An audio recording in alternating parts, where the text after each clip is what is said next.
she has a lot of luck with this. So find the thing that works for you. And I still have more for y'all. I have more. Spell in a cup, stick in a box, spell in a cup. Okay, sorry, I shouldn't go there.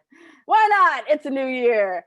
So I did this for the candle spell, but since we're doing prosperity, I think prosperity spell in the cup is so very helpful. And this is just another little short, small thing that you could do in a pinch if you're like, okay, I need to make something happen. I need to move the cash flow along. Spell in the cup is small and easy. So for spell in the cup, you need a glass cup or glass, sea salt, crystals or herbs, stick or cone incense, and a chime or a tea light candle. So here we're using salt. So this is like a basic, instead of like you might not have space. Let's say you don't have a whole bunch of space to do stuff. You can create this, you can use a spell in the cup in order to do your spell. And in this cup, in this glass, we have salt. Salt does not burn. Salt is it's used as the base. It represents both earth and water, sea salt. And we have a green candle that represents prosperity. There are 3 bay leaves in the back. And if you like, you can write what you want to attract or achieve on the bay leaves. There are crystals, and then there's also, I have like a stick incense. I'm going to break it down a little bit right here.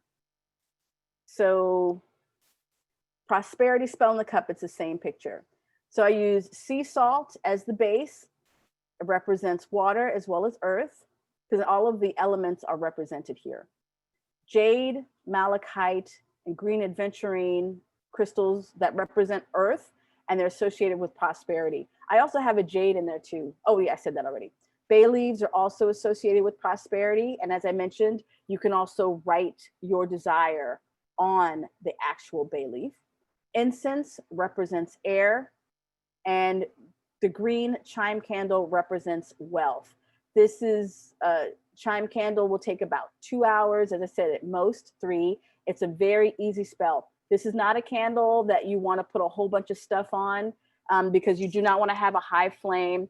Someone in the Marie Lazeau group did one, and the glass that she used was a little on the thin side, but she put like a whole bunch of herbs on the candle. So and she used a big candle as well. So the glass she used was kind of thin and it popped. So we don't want that. I want you to be really careful with these prosperity spell in the cup, because they're supposed to be very simple. This isn't about, big fancy thing. This is just a green chime candle, 2 to 3 hours tops, herbs, crystals, and actually, and if you don't have crystals, you could skip those. If you don't have herbs, you could skip that too. Your intention is always going to be what's most important. And then we have the incense.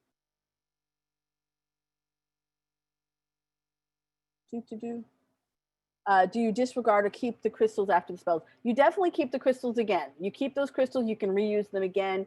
You can use the salt again. You can use this cup for something else. You can maybe use the herbs, maybe burn the herbs, like burn the herbs in another candle, for example. Maybe not with the salt, but burn. You can burn, if you wanted to burn the bay leaves, like with your wishes on them, like on another candle, you could do that. But you could reuse that salt. So you can use this as a spell in the cup with other spells if you like. Have you had a class on water magic, glass of water, intention speak?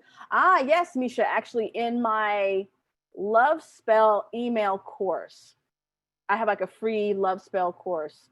I have a water spell. I haven't even mentioned it in any of these other things. So thank you for reminding me. How do you dispose? So I will, yeah. Okay. But since Misha mentioned it, I'm going to bring up what I know, Misha, and you could tell me, you could like correct me, whatever. So what I know is, so you take a glass of water. Oh, I got bubbles. Haha.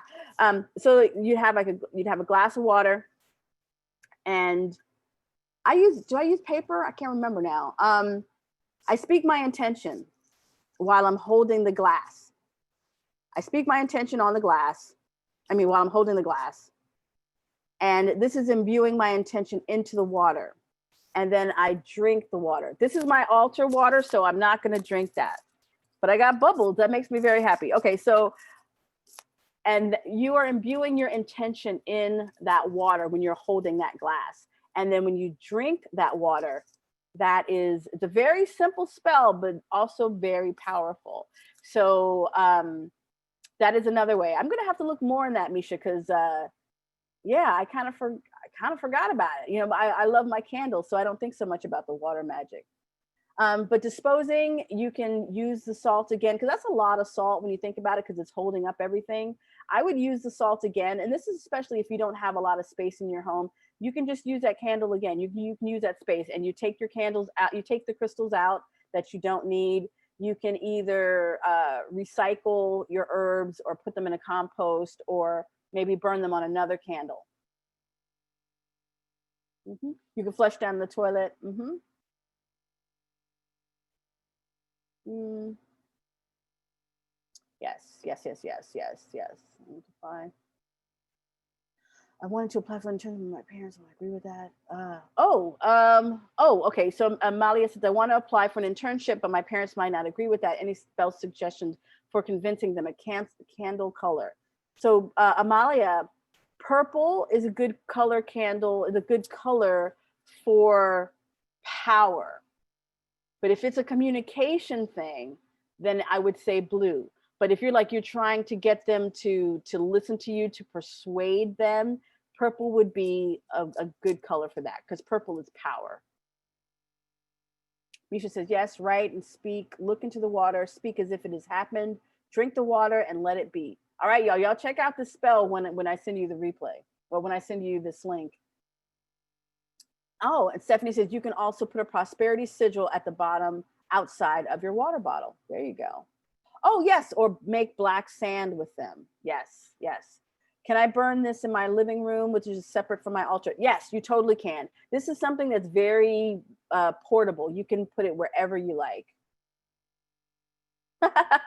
Alexa says, I love purple candles. I use them so much, I start to think I'm a villain. It's all good. It's all good. Let's see. Alexa says, I need the power. Hey, purple is power. That's it. Oh, yes. Maria says, black salt, collect the leftover herbs and incense, mix with the charcoal and sea salt. And then you have witch's black salt. There you go. That is something else you could do with that. Yes, yes, yes. You make it into black salt. You add more ashes to it. And witch's salt or black salt can be used for protection. It can be used for hex breaking, etc., etc. We talk about that in the protection class, or maybe the banishment class. But yes, that is definitely but I figured since it's so much salt, you might want to use it again in a spell, but you might also want to use it. You might want to color it to make it black, or add ashes to it and use it then as black salt. Yeah, brown salt. If you're using ashes, it won't come, it'll be more brown than black, but it's still very powerful. All right, what else we got? Road opening spells. So this is also a new addition to the prosperity